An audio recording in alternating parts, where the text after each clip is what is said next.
오늘 제가 말씀드릴 거는 이제 요즘 대선 기간이어서 그런지 4차 산업혁명 얘기도 많이 나오고 있고요. 그래서 테크놀로지는 굉장히 빠르게 발전하고 있는 것 같은데, 실제로 저희 교육 현장에서의 테크놀로지 적용은 특히 대학에서는 좀 많이 이렇게 좀 더딘 것 같습니다. 저희 기관이 하는 일 중에 하나가 테크놀로지를 교육 현장에, 저희 학교의 교육 현장에 적용하는 일을 하고 있는데, 그럼에도 불구하고 많은 부분들이 지금 현재 적용이 되지 못하고 있는 현실인 것 같고요. 그래서 오늘은 간단하게 해외 사례들을 좀 먼저 간단하게 좀 소개를 시켜드리고, 현재 우리 학교에서 교수님들이 실제로 수업에 쓸 수 있는, 지금 현재 사용하실 수 있는 테크놀로지들이 뭐가 있는지를 말씀을 드리도록 하겠습니다. 한번 보시고 어떤 것들을 사용할 수 있는지 확인 한번 해보시고 실제로 수업에 적용할 수 있으면 더 좋을 것 같습니다. 에듀테크라는 말부터 좀 말씀을 드리겠습니다. 이제 이 교육하고 테크놀로지가 결합이 된 단어입니다. 뭐냐면은, 그러니까 교육에 뭐 굉장히 많은 문제들이 있다고 얘기를 하는데, 그 많은 문제들을 해결하기 위한 여러 가지 방법들이 있을 텐데, 그 중에 이제 테크놀로지를 이용해가지고 혹시라도 좀 교육에 도움이 될 수 있지 않을까라는 생각으로 테크놀로지들을 교육에 접목시키려고 하는 시도들이 굉장히 많이 있습니다. 이제 그것들을 에듀테크놀로지라고 줄여서 이제 우리나라에서는 에듀테크라고도 하고요. 외국에서는 에드테크라고 이렇게 많이 쓰는 것 같습니다. 중요한 거는 교육 효과를 높이고자 하는 겁니다. 그러니까 테크놀로지가 먼저 나서서는 안 되고, 테크놀로지는 한 발 뒤에 물러서 있어야 되고요. 교육이 잘 되게 하기 위해서 테크놀로지를 어떻게 접목시키고 어떻게 활용할 것인가에 주안점을 둔 그러한 것들이고, 이 중에 오늘은 먼저 테크놀로지가 어느 정도로 지금 현재 외국에서 발전하고 있는지를 잠깐 말씀을 드리도록 하겠습니다. 이건 이제 하도 요즘 A목 대선 후보께서도 많이 말씀하셔가지고 잘 아실 텐데, 뭐 언제 했었는지 모르겠지만 3차까지 끝났고요. 이제 4차라고 얘기를 하고 있습니다. 이미 시작이 됐죠. 2016년 1월 달에 다보스 포럼에서 4차 산업혁명 얘기가 이제 본격적으로 나오면서, 이제 지금 현재는 4차 산업혁명이 막 시작이 돼서 가고 있는 단계다라고 얘기를 하고 있습니다. 그 중에 주요한 기술적 테크놀로지의 변화 요인들이 쭉 이런 것들이 있는데, 3D 프린터, 뭐 인공지능, 로봇, 사물 인터넷 등등등이 많이 있습니다. 이 중에 주요한 몇 개의 기술들이 현재 교육에 어떤 식으로 활용되고 있는지를 잠깐 좀 소개를 드리도록 하겠습니다. 먼저 사물 인터넷입니다.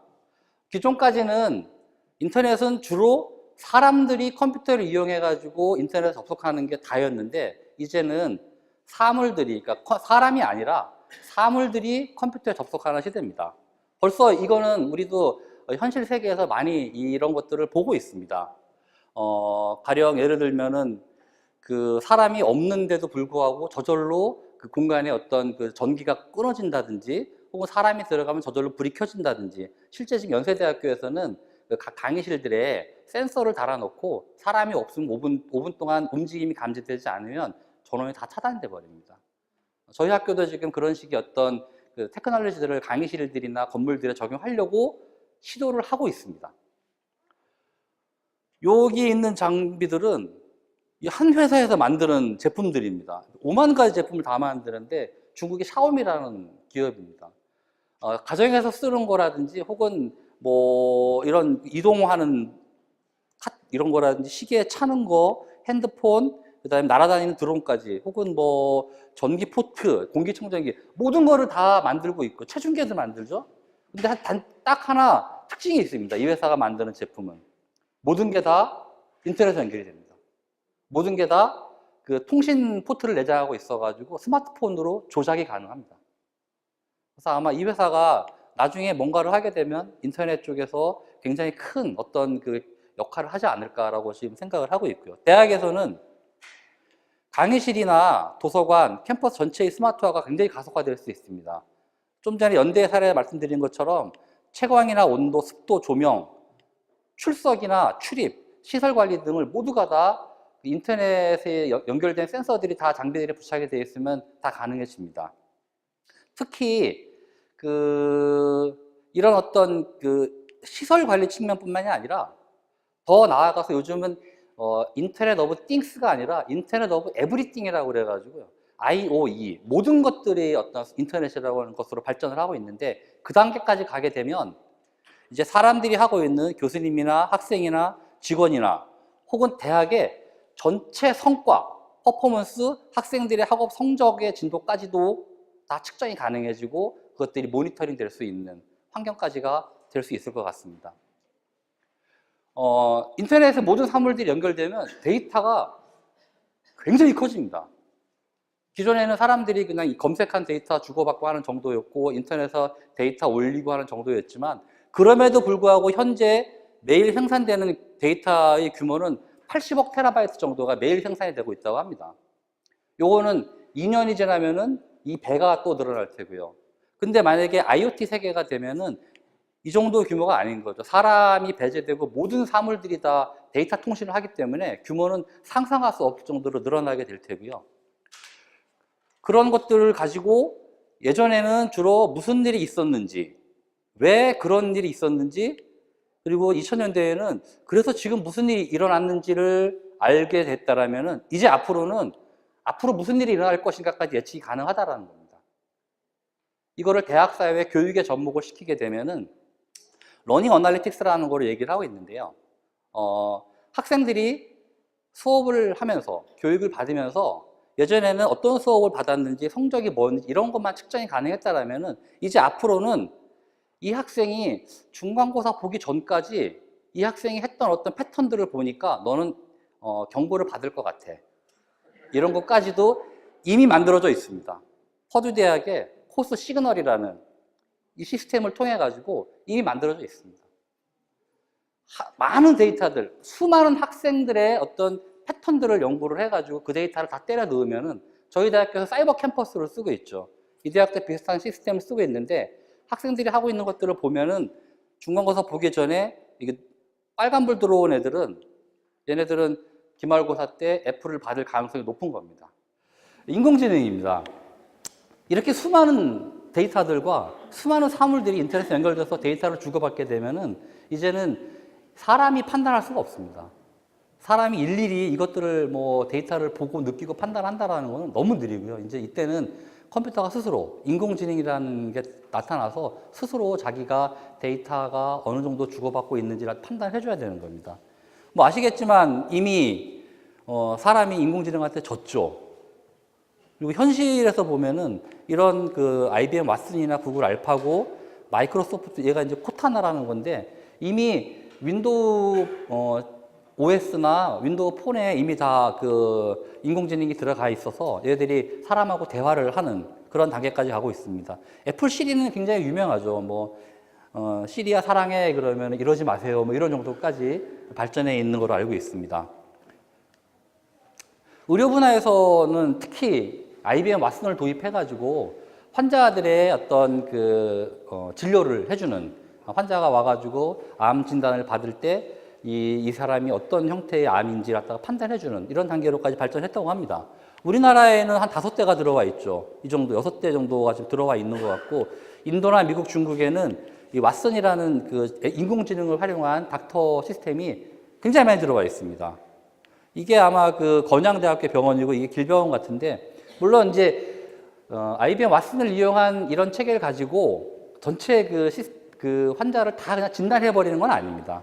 진단하진 않고 의사 선생님들이 이 환자들을 진단할 때 애들이 참고 자료를 굉장히 좋은 참고 자료들을 넘겨주는 거죠. 왜냐하면은 엄청나게 많은 의학 서적과 의학 지식들 그리고 오늘도 발전하고 있는 의학 지식들을 얘는 다 가지고 있거든요. 사람이 그걸 다 따라갈 수는 없지만 얘는 실시간으로 그런 것들을 다 받아들이고 의사 선생님이 판단하기에 최적의 데이터를 그때그때 전달해 줍니다. 의학뿐만이 아니라 기사 작성도 요즘은 다 인공지능이 합니다. 우리나라에서도 웬만한 그 기사들은 그냥 그 인공지능이 해가지고 바로바로 쏴버립니다. 이 퀼 같은 거는 굉장히 유명한 그 인공지능 기사 작성 소프트웨어고요. 그 다음에 소설도 쓴답니다. 그 일부 문학상에서 상도 받았다고 그러더라고요. 그 소설을 인공지능이 써가지고. 음악도 작곡을 합니다. 그림도 그리고요. 이 구글에서 그린 이 음악, 그 인공지능이 만든 그림은 1억 원인가 2억 원인가의 경매가 되기도 했답니다. 제일 어렵다는 게 이게 뮤지컬 쪽이라고 하는데 뮤지컬도 이미 제작을 하나 했습니다.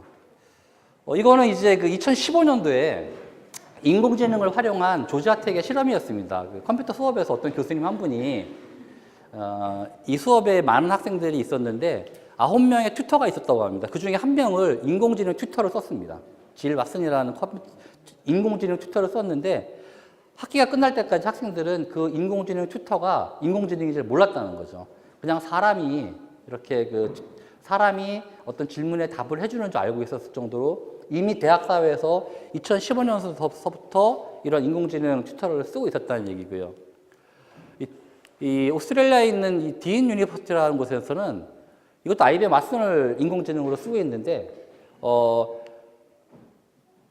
24시간 일주일 동안 365일 동안 학생들이 온라인 자문 서비스를 시작을 했습니다. 그러니까 학생들이 뭔가 학교에 뭐 질문하는 거를 사람은 저렇게 받을 수가 없지 않습니까? 근데 인공지능은 이런 그 핸드폰이나 이런 걸 이용해가지고 질문을 하면은 바로바로 답변을 해줍니다.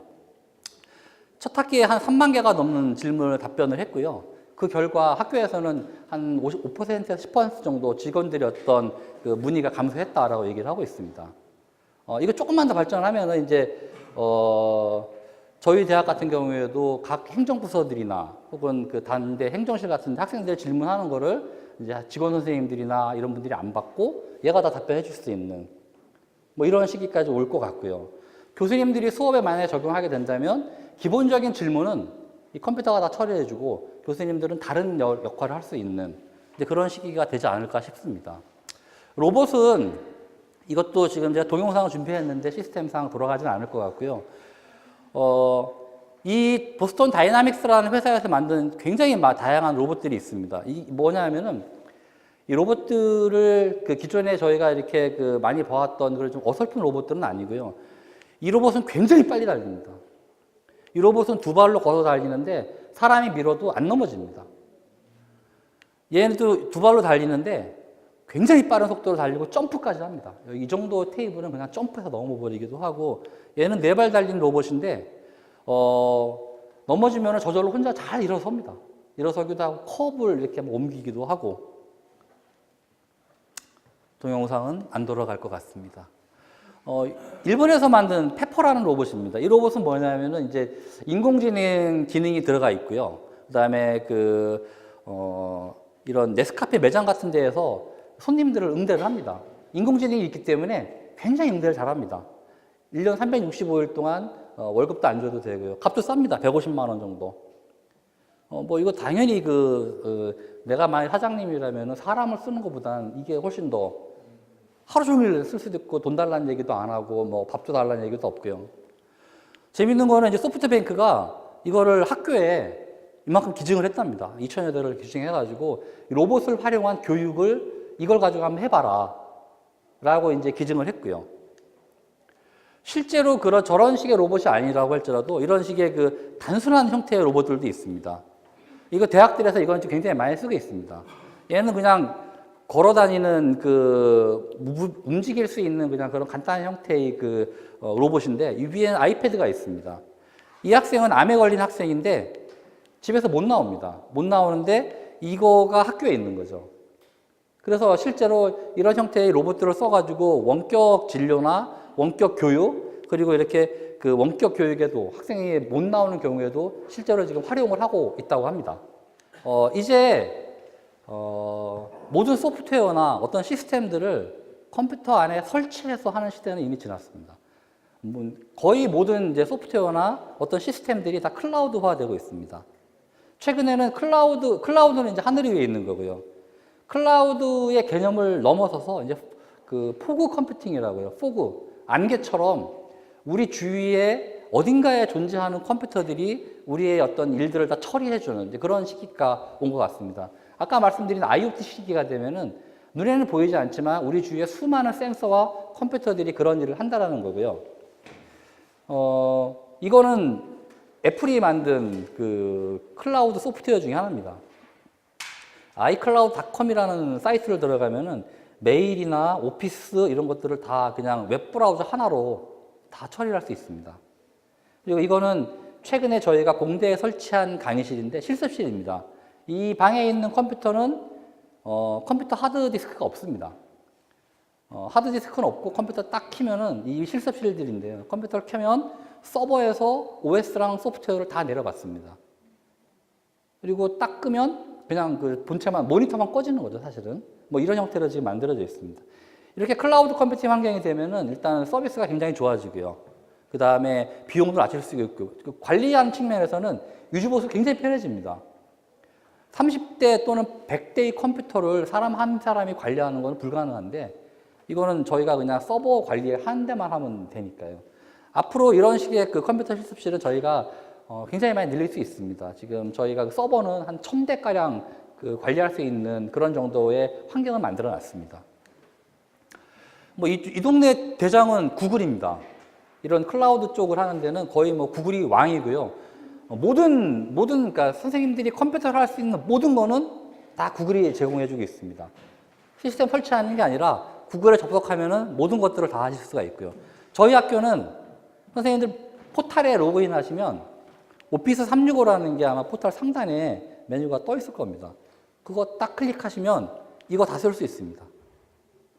소프트웨어를 다운받지 않으셔도 파워포인트를 그냥 웹브라우저에서 열고 저장하고 편집하고 수정하고 다 할 수 있습니다. 지금 현재 저희 학교는 이 시스템을 도입해서 쓰고 있습니다. 스마트 테크놀로지는 저희가 이미 교내 교수님들한테 한 800여 대의 아이패드를 제공을 해드리면서 교수님 수업에 활용하시는 분들이 많이 있는 걸로 알고 있습니다. 그러기 위해서 저희는 강의실에 그 미러링을 할 수 있는 어떤 그러한 그 시설들을 다 해놨고요. 교수님들이 강의실에 오셔가지고 강의실에 있는 와이파이 신호를 잡으시면 아이폰이나 아이패드, 그리고 저희가 그 강의실에 깔아놓은 이 소프트웨어를 이용하면 최근에는 안드로이드까지, 그 다음에 윈도우 노트북까지 한 화면에 그대로 그 미러링이 다 되게끔 되어 있습니다. 그걸 이용해서 판서를 하시는 선생님들 많으시고요. 강의 녹화나 아니면은 학생들의 어떤 그 클리커 같이 학생들하고 이렇게 참여를 할 수 있는 이런 그 기능을 많이 쓰는 거로도 알고 있습니다.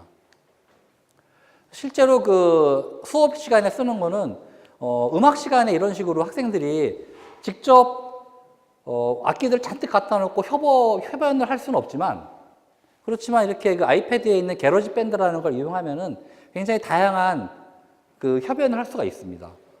얘네들은 이 엑스박스 360이라는 건데, 여기서 제공해주는 그 AI 기능, VR 기능을 이용해가지고 자기들이 춤도 추고 뭐 이런 체육 수업을 할 수 있는 이제 그러한 거를 좀 잠깐 보여주고 있습니다.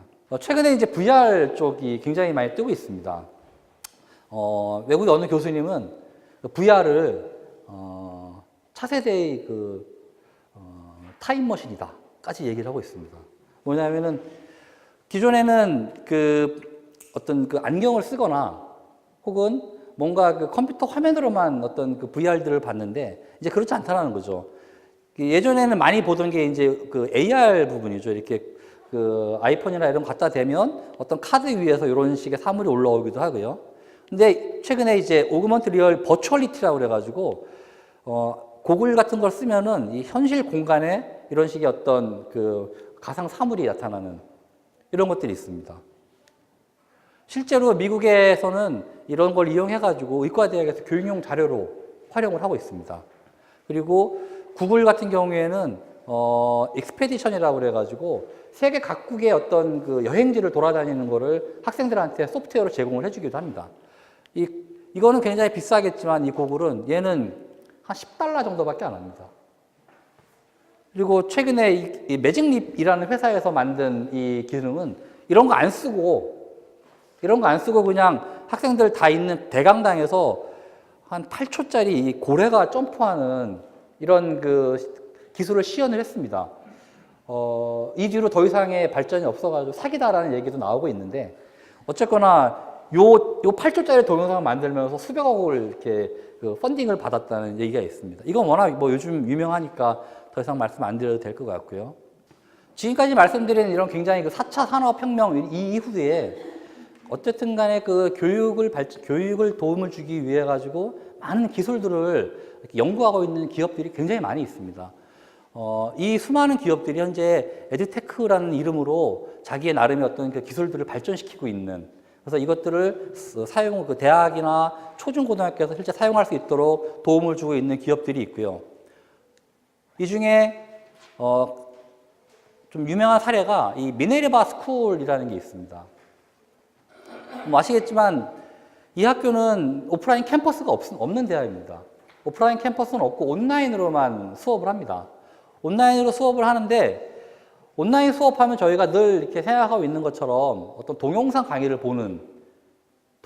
학생들이 이렇게 수동적으로 보는 거로 생각을 했는데, 이 대학의 온라인 강의는 철저하게 이렇게 그 화상 수업입니다. 교수님하고 학생들이 실시간으로 화상 수업을 합니다. 이 대학의 학생들은 세계 각국을 돌아다닌답니다. 올해 우리나라에 왔다고 하더라고요, 서울에. 뭐 1학년 때는 런던, 2학년 때는 뭐 미국, 3학년 때는 독일, 4학년 때는 우리나라, 뭐 이런 식으로 세계 각국을 돌아다니는데, 올해는 우리나라에 학생들이 와 있다고 하고요. 이런 식의 화상 수업을 합니다. 근데 화상 수업을 하는데 재밌는 기능이 있습니다. 교수님이 화상 수업을 하면서 말을 많이 하는 학생은 점점 파래지고요, 화면이. 말을 안 하는 학생은 점점 빨개집니다. 그래서 말을 안 하는 학생은, 얘는 너 왜 말을 안 하니? 그러면 얘를 찍으면 얘가 이따만한 화면이 나타나고요. 그리고 뭔가 자료를 보여줄 때 필요가 있으면 이 화면 전체에 파워포인트 화면이나 시뮬레이션 자료가 나타나기도 하고요.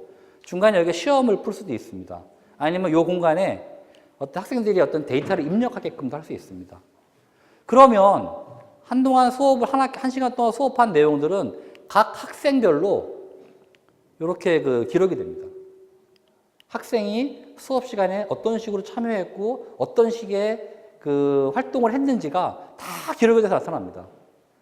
그리고 난 다음에 교수님은 이 수업이 끝난 후에 이 학생하고 다시 이제 그 커뮤니케이션을 하는 겁니다. 너 지난번 수업 때 이런 거는 잘 못한 것 같다라는 등 이런 식으로 수업을 하는 겁니다.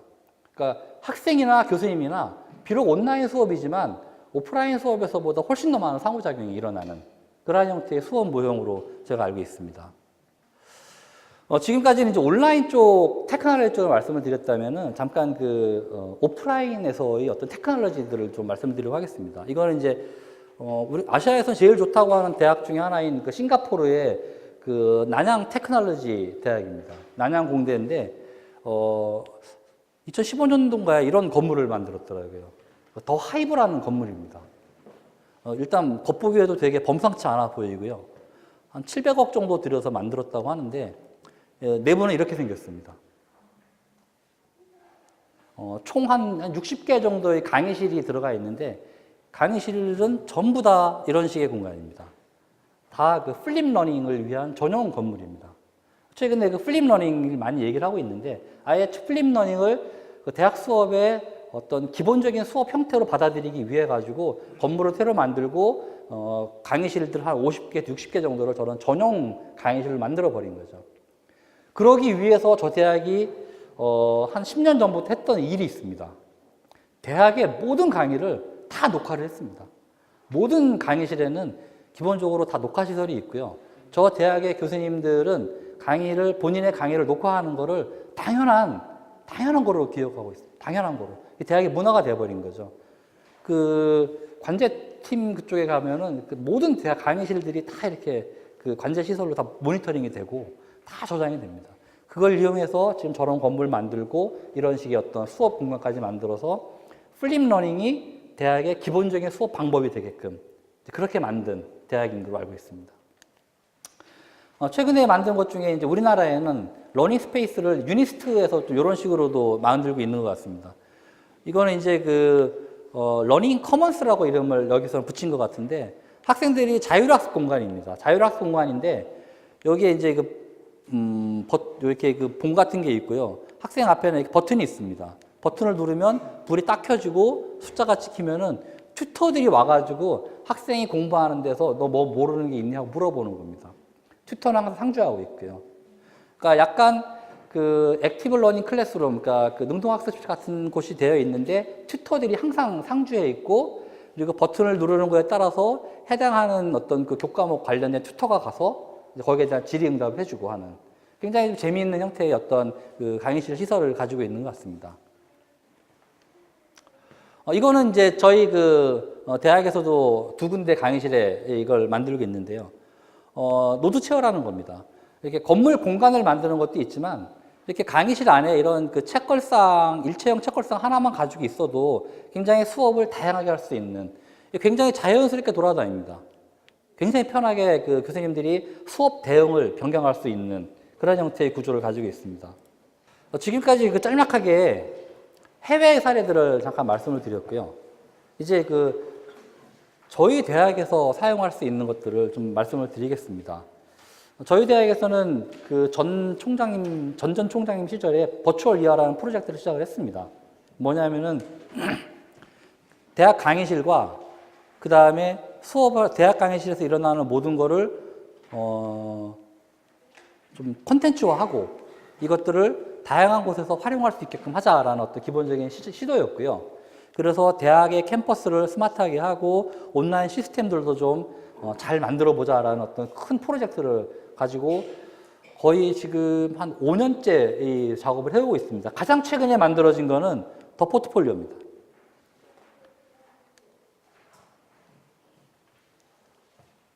오프라인 강의실 잠깐 말씀을 드리면은 일단 가장 기본이 되는 건 여전히 강의실입니다. 저희 학교 학생들은 눈 뜨면 학교 옵니다. 눈 뜨면 학교 와가지고 강의실에서 교수님들과 먼저 만나게 되는 구조고요. 우리 학교에 근데 문제는 강의실이 전체 개수가 몇 개인지도 정확하지는 않습니다. 대충 한 500개에서 600개 사이? 근데 이제 연구실이라고 되어 있는데 가보면 강의실도 많고요. 창고인데 강의실도 있습니다. 그리고 뭐 실습실인데 갔더니 실습 장비 하나도 없고 창고로 쓰고 있는 것도 많이 있습니다. 저희가 참 조사를 해봤습니다. 그랬더니 이런 식의 대형, 중형, 소형도 있고요. 강의형, 그룹 활동형, 실습 코치형도 있고 콘텐츠를 생산하는 곳과 소비하는 곳이 있는데 저희의 목적은 가능하면 소형, 콘텐츠 생산형, 그 다음에 이런 그룹 활동형이나 실습 코치형으로 강의실들을 바꿔나가는 시도를 좀 하고 있습니다. 그리고 시설 장비 쪽은 이런 좀 시설 장비를 딱 분류를 하고 시설 장비들을 표준화해 버렸습니다. 그래서 강의실 안에 들어가는 어떤 그 강의실 공간 구성뿐만이 아니라 강의실 안에 들어간 시설 장비들도 가능하면 표준화하고 첨단화하는 것을 저희가 진행을 한 5년 동안 해오고 있습니다. 그래서 소형 강의실들은 이런 것들을 표준화했는데 제일 중요한 거는 요 TV 모니터입니다. 이런 소형 강의실은 사실은 마이크가 필요 없습니다. 마이크는 필요 없고 대신에 이제 컴퓨터를 이용해가지고 그 화면을 볼 수 있으면 좋은데 굳이 빔 프로젝터도 필요 없을 것 같고요. TV 하나만 있으면은 저게 스피커도 되기 때문에 굉장히 편하게 사용할 수 있을 것 같다는 생각에 이런 식으로 표준화를 해놨고요. 저희 대학의 기본 강의실의 기본 형태는 스마트 강의실입니다. 전자교탁이 들어가고요. 그 다음에 프로젝터 스크린이 들어가고 그리고 기본적인 칠판 인테리어나 PC 음향 장비가 들어갑니다. 전자교탁을 가서 켜면 컴퓨터 켜지고 프로젝터 불 들어오고 스크린 내려와서 교수님이 수업하시기 딱 좋은 상태로 만들어 놓는 게 목표입니다. 첨단 강의실 A형은 녹화 강의실입니다. 지금 현재 저희 대학은 카메라가 있는 녹화 강의실이 한 34개 정도가 있고요. 카메라는 없지만 지금 이 방처럼 제가 지금 말하고 있는 걸 이 컴퓨터가 녹화를 하고 있는데 그래서 아마 이게 굉장히 느린 것 같습니다. 녹화를 하고 있는데 이런 강의실은 300군데가 있습니다. 교수님의 강의를 녹화를 해서 바로 서버로 전송할 수 있게끔 되어 있고요. 그런 시스템은 뒤에 다시 한번 설명을 드리겠습니다. 첨단 화상 강의실도 지금 저희 대학에 한 5군데 정도가 있습니다. 이런 식의 어떤 그룹형 강의실, ALC 강의실이라고 저희 이름 붙였는데 이런 것들도 지금 현재 한 5개, 6개 정도 구축이 되어 있고 이런 식의 가변형 강의실은 지금 2군데, 포스코관에 하나 있고 ECC에 하나 있습니다. 오늘 아침에 제가 의대 회의를 갔다 왔는데 이제 저기 마곡에 이제 새로 의대를 만드시는데 이걸 꼭 원하시더라고요. 근데 이제 문제가 하나 있습니다. 하나가 비쌉니다. 이게 원가가 70만 원입니다. 한 대가. 이게 도저히 굉장히 비쌉니다. 저희 대학의 강의실에 들어가면 전자교탁 표준화가 이렇게 되어 있습니다. 이것만 켜면 데스크탑 컴퓨터가 준비되고 프로젝터 켜주고 스크린 내려오고 사운드가 딱 정확한 목소리가 전달될 정도로 준비가 됩니다. 수업에 따라 가지고 팀 활동을 하는 강의실이라면 ECC의 143호나 이런 곳에 가면은 이런 식의 강의실들을 보실 수가 있고요. 촬영이 필요하다면 기존에 21개였는데 지금 30개가 넘습니다. 왜냐하면 이번에 프라임 사업하면서 공대에서 한 14개 정도 강의실을 더 만드셨어요. 카메라 들어간 강의실을. 화면 녹화가 필요하다면 300여 개 정도의 이런 스마트 강의실을 다 되니까 아마 전자교탁이 있다고 생각하는 곳은 전부 다 된다고 생각하시면 됩니다. 전자교탁이 있으면. 그 다음에 화상 강의가 필요하다면 여기 화상 강의실을 이용하실 수가 있고요. 저희가 한 것 중에 하나가 강의실 지원센터를 만들었습니다. 번호는 1004번입니다. 혹시 강의실에서 뭔 일이 생기면 일단 1004번으로 전화하시면 됩니다. 전기가 나가도 일단 전화하시면 됩니다. 전기가 저희가 받아서 시설팀으로 연락을 따로 하는 그런 구조를 가지고 있습니다. 그리고 가능하면 저희 대학의 그 강의실 지원센터는 현장 출동보다는 원격에서 모든 그 시설 장비들을 관리하는 거로 지금 시스템을 바꾸고 있습니다. 기존에 전자교탁은 다 이제 원격 관리가 다 되고 있고요. 빔 프로젝터, 마이크, 스피커 이런 것들도 앞으로는 다 원격 관리를 할 계획입니다. 이게 이번에 겨울방학 때 만든 것 중에 하나입니다. 헬렌관 1층 로비가 이렇게 바뀌었습니다. 학생들이 이렇게 좀 좋은 공간에서 이렇게 약간 요즘 학생들은 꼭 그 공부를 해도 이렇게 그 카페 같은 데서 이렇게 열심히들 잘 하시더라고요. 그래서 그런 식의 약간 분위기 나게끔 꾸며봤고요. 이거는 공대 PC 실습실입니다. 보시면 알겠지만 일체형 컴퓨터인데 하드디스크가 없습니다. 굉장히 깔끔해졌고요. 굉장히 깔끔해지면서 관리도 굉장히 편해졌습니다. 그냥 저희가 다 관리합니다. 한꺼번에. 이거는 조형대 C동 1층 로비입니다. 원래는 여기가 굉장히 토끼굴 같이 막 굉장히 많은 꼬불꼬불했는데 다 터버렸습니다. 다 터버리고 이 폴딩 도어를 설치를 했고요. 이렇게 해가지고 좋은 점은 뭐냐면은 만약에 수업을 하게 되면 이 안쪽 공간을 따로따로 수업을 하시고요. 전체 공간을 다 써가지고 전시회를 하신다든지 할 때는 폴딩 도어를 접고 전체를 다 전시실로 쓸 수도 있습니다. 조형대는 이렇게 연말쯤 되면 학생들 발표 같은 걸 많이 하기 때문에 이런 공간이 꼭 필요하다고 하셔서 저희가 만들었고요. 전제는 원래는 이 공간이 뭐 시각 디자인 전공, 무슨 디자인 전공 다 따로따로 공간 수업하셨는데 이걸 다 터버렸습니다. 다 내놓으시면서 저희가 이걸 다 터버리고 수업을 다 따로 골고루 배정을 하시고 다 한꺼번에 했기 때문에 저희가 이거 갖다가 지원을 해드릴 수가 있었습니다. 온라인 쪽에서는 저희가 아이패드를 지원을 해드렸고요. 아까 말씀드린 것처럼 그 스마트 러닝 가능할 수 있도록 그 미러링을 다 지원을 해드렸고요. 최근에는 이제 뭐 아이폰이나 안드로이드 폰, 맥, 윈도우까지 한 화면에 다 미러링이 가능하도록 그 소프트웨어가 굉장히 발전을 해서 저희 잘 사용을 하고 있고요. 미러링도 되고 판서도 많이들 하고 있는 걸로 알고 있습니다. 클라우드 솔루션 이용해가지고 굳이 USB 안 가지고 다니시고 그냥 올려놓으시고 미러링 바로 해서 쓰실 수도 있으시고요. 오피스 같은 것들 다 당연히 그 아이패드 같은 거 이용해서 쓸 수가 있고요. 강의 녹화도 아이패드를 이용해서 바로 가능합니다. 데스크탑 PC의 원격 접속도 가능하고요. 학생 참여 솔루션 이런 것, 소크라티브나 핑퐁 같은 거 이용하면 학생들이 가지고 있는 스마트폰이나 노트북 이용해가지고 교수님이 질문하면 학생들이 바로바로 응답하는 게 화면에 바로 보이게끔 할 수 있습니다. 콘텐츠 공유 솔루션은 선생님의 아이폰이나 아이패드 혹은 그 컴퓨터 화면을 학생들이 가지고 있는 디바이스에서 같이 미러링해서 같이 볼 수 있는 그런 환경들입니다. 이런 것들도 그 여러 가지 솔루션들이 있는데 요거는 저희가 차후 사이버 캠퍼스에도 한번 요 기능을 적용해 보자고 지금 그 계획을 잡고 있습니다.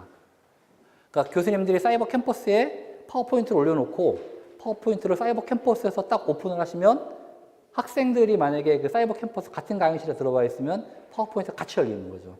그러면 굳이 학생들이 저 멀 뒤에서 이렇게 여기 앞에 있는 스크린이 멀어서 잘 안 보이는 경우더라도 그냥 같이 화면을 볼 수 있는 그 외에 굉장히 다양한 방법들이 있습니다. 화상 강의, 오인수 교수님 화상 강의 이거 페이스타임으로 제가 한 거로 알고 있고요. 어떤 교수님은 출석 부리기 귀찮다고 그냥 카메라로 딱 찍어가지고 출석을 대신하기도 하십니다.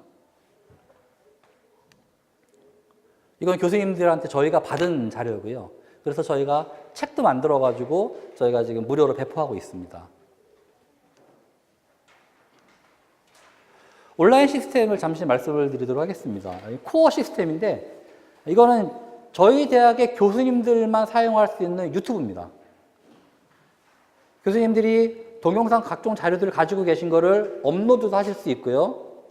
혹은 강의실에서 녹화를 하시면 녹화한 게 저절로 여기 올라갑니다. 강의실에서 녹화 버튼을 일단 교수님들이 누르셔야 되고요. 녹화 버튼을 딱 누르시고 수업 열심히 하시다 보면 까먹으시잖아요. 이렇게 녹화 버튼 내가 눌렀는지 안 눌렀는지, 녹화를 하고 있는지. 80분이 지나면 저절로 여기 올라가 있습니다.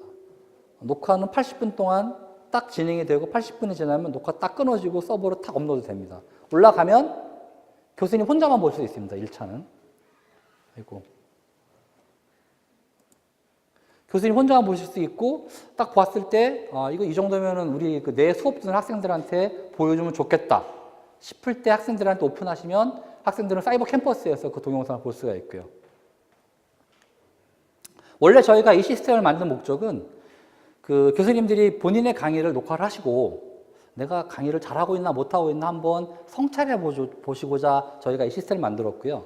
만들었지만 이거를 최근에 저희가 사이버 캠퍼스랑 밀접하게 연동을 시켜놨습니다. 사이버 캠퍼스에 들어가시면 사이버 캠퍼스 왼쪽 메뉴 중에 그 동영상이라는 메뉴가 있습니다. 거기에 보시면 이 코어 시스템에 있는 동영상들을 그대로 화면을 보실 수가 있습니다.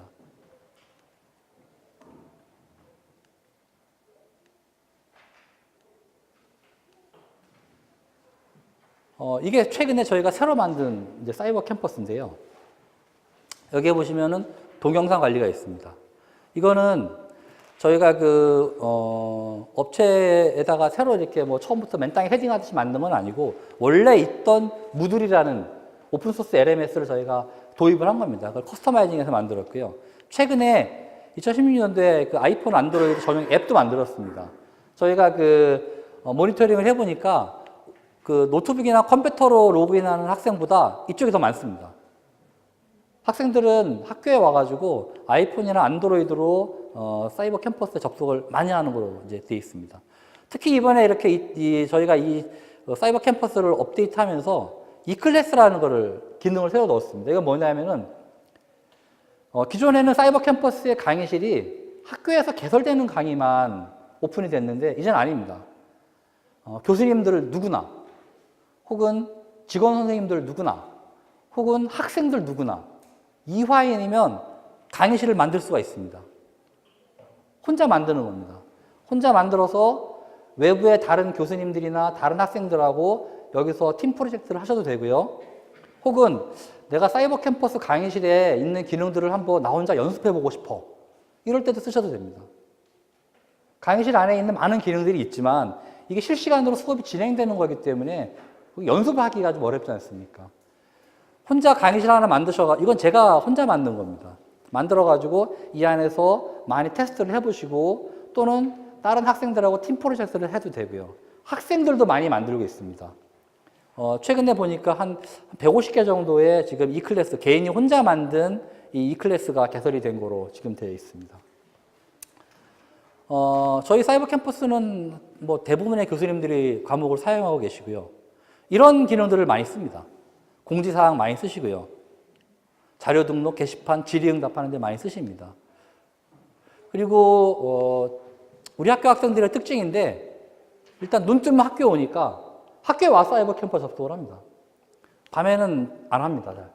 이게 참 희한하죠. 원래 온라인 시스템인데 그냥 눈 뜨면 학교에 와서 학교에서 접속을 합니다. 학생들은.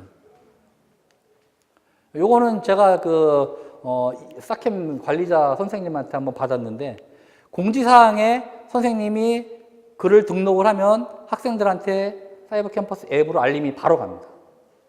그리고 질의응답 게시판에 학생이 질문을 쓰면 선생님들한테 이메일로 갑니다.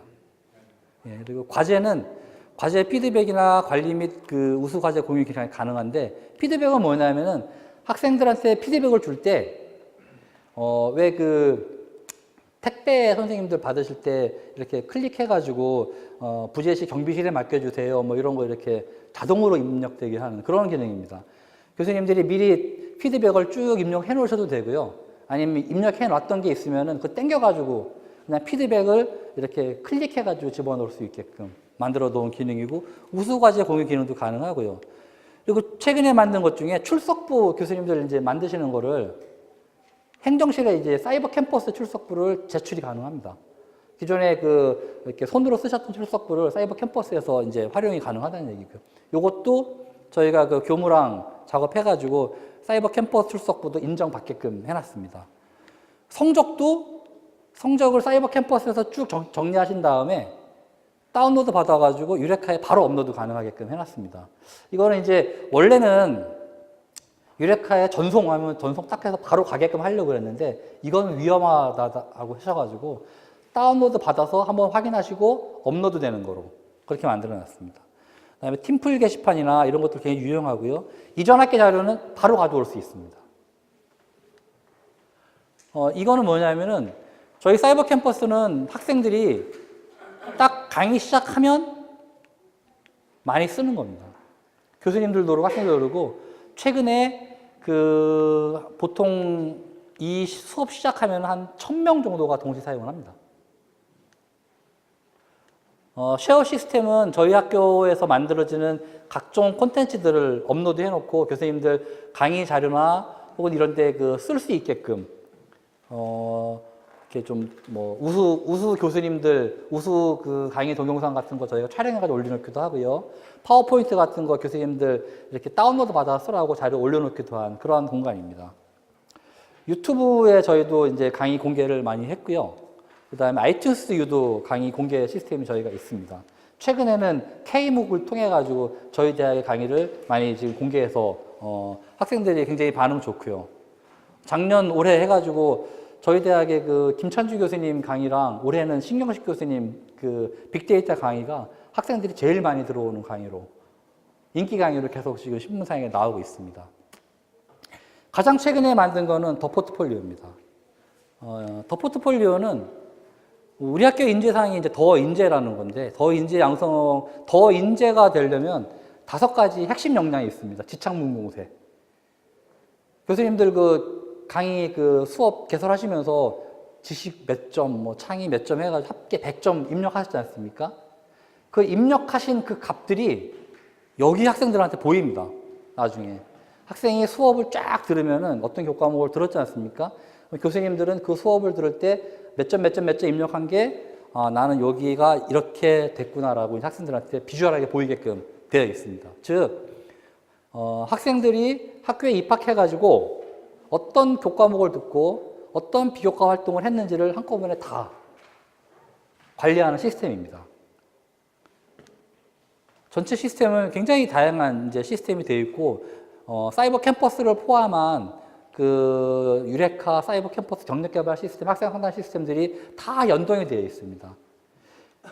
학생들은 더 학습을 통해 가지고 교과, 비교과 활동을 관리를 하고요. 교내의 모든 기관들은 비교과 활동을 통해 가지고 비교과를 등록을 할 수 있습니다. 그리고 그렇게 해서 교과나 비교과 활동을 한 것이 이 역량 관리라는 걸 통해 가지고 역량으로 쌓입니다. 교과와 비교과 활동을 한 것에 대한 역량이 여기에 쌓이게 되고 그 역량 쌓인 거를 가지고 나중에 취업할 때 혹은 다른 곳에 창업을 한다든지 다른 진로를 갈 때 어떤 식으로 이게 적용이 될 수 있는지 여기서 볼 수가 있습니다. 가령 내가 쌓은 역량이 어떤 기획 직무에 어떤 게임 기획 쪽에 적합한지 안 한지. 왜냐하면 그 게임 기획에 적합한 직무 역량이라는 것들이 저희가 미리 세팅해 놓은 값들이 있는데 이런 것들이 적합한지 안 한지를 여기서 본인이 판단을 하고 나는 이쪽 역량이 좀 부족한 것 같아. 그러면 그 해당하는 역량에 있는 교과목들이나 비교과 활동들을 이렇게 제안을 해줍니다. 저희가. 시스템에 제안해주면 그 학생은 그 교과목을 들을 수가 있는 거죠. 그래서 학습을 통해서 쌓은 역량을 관리를 하고 그걸 통해서 본인의 어떤 진로를 갖다가 이렇게 가이드를 받고 설정을 하기도 하고 그래서 만들어진 것들을 이제 포트폴리오나 이력서, 자기소개서를 만들어가지고 본인이 그 인사 담당자한테 보내거나 혹은 자기의 어떤 그 4년 동안의 모든 결과, 일들을 여기서 본인이 관리를 할 수 있게끔 만들어진 시스템입니다. 더 학습은 이렇게 생겼고요. 여기에 본인이 했던 교과나 이런 것들이 성적과 이수학점 같은 것들이 다 나타납니다. 트랙 같은 것이나 인증 같은 것들을 여기서 한꺼번에 관리할 수 있고요. 역량은 이런 식으로 쌓입니다. 우리 학교가 하고 있는 더 인재를 달성하기 위한 핵심 역량은 이런 식으로 되어 있고요. 이건 뭐 본인의 역량과 소속 단과대학교의 역량이 이렇게 생겼는데 이게 좋다 나쁘다라는 개념은 아닙니다. 근데 저희 대학의 그 모든 교과목들을 저희가 이렇게 보니까 문화예술 쪽은 좀 많이 부족해가지고요. 지식 탐구가 가장 많고요. 그다음에 이제 진로를 쌓기 위해서는 이런 것들이 필요한데, 그러니까 기획에 광고 기획을 가기 위해서는 분석력, 의사소통, 리더십, 위원 창의력이 필요한데 나는 지금 얼마나 쌓았는지 이런 걸 보여주게끔 되어 있습니다. 그래서 미래 설계 쪽은 본인이 나는 어떤 식의 진로를 가겠다라고 결정을 하면 거기에 해당하는 거를 이렇게 필요로 한 어떤 진출 역량 이런 것들이 필요하고 이거를 쌓기 위해서 어떤 교과목이나 어떤 비교과 활동을 들어야 하는지를 제시를 해주는 메뉴고요. 요거는 저희 경력개발센터에서 만든 비교과 활동에 대한 어떤 가이드입니다. 이 퀘스트라고 불리고 있는데 이런 쭉 활동을 하면은 경영 전략 기획의 비교과 활동들을 하기 위해서는 이런 것들을 하면 좋다라고 이제 약간 가이드처럼 만들어 놓은 이퀘스트라는 메뉴입니다. 그래서 마이 포트폴리오 쪽에 들어가면은 포트폴리오나 이력서, 자기소개서를 본인이 직접 만들 수가 있고요. 현재 많은 학생들이 자기 포트폴리오나 이력서, 자기소개서를 지금 써놓고 있습니다. 비교과 활동 쪽으로 교수님 사대 쪽에서 요청하신 부분이 있어서 잠깐 이 부분만 설명드리고 마치도록 하겠습니다. 저희가 교내에 있는 모든 기관들을 통해 가지고 사실은 비교과 활동을 앞으로는 벽보로 붙이지 말고요. 벽보나 뭐 이런 걸 통해서 하지 말고 일원화하라고 저희가 다 안내를 했고 지금 다 일원화되어 있습니다.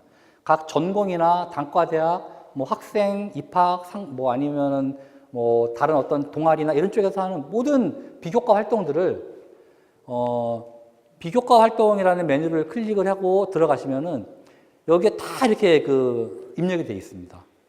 다 입력이 되어 있으면 학생 입장을 봤을 때는 우리 학교에서 하고 있는 모든 비교과 활동을 여기서 한꺼번에 다 볼 수 있습니다. 그리고 그 비교과 활동은 학생이 어떤 역량을 쌓을 수 있는지도 다 입력하게끔 되어 있습니다.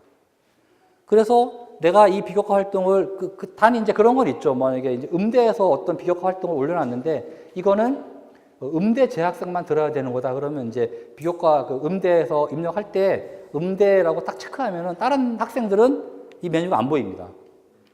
음대 학생들한테만 보이게 되겠죠. 만약에 사대에서 만약 하신다고 그러면 사대 4학년만 뭐 이렇게 할래. 그러면 사대 4학년만 보이게끔 할 수 있는 비교과 활동도 만들어 놓을 수가 있습니다.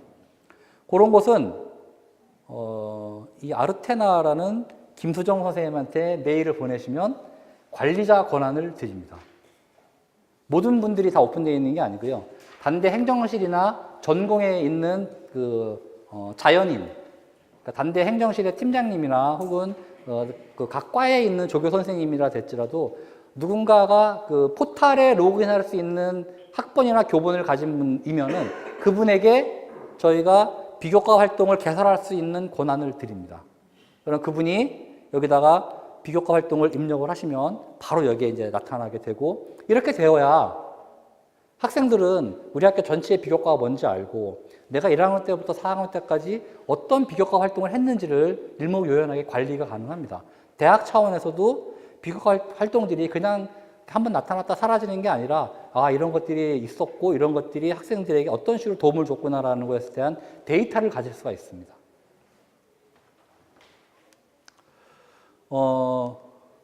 지금까지 제가 말씀드린 것들이 이제 제가 오늘 준비한 거를 무지하게 빠르게 진행을 한 거고요. 한 가지 이제 말씀을 드릴 게 있습니다.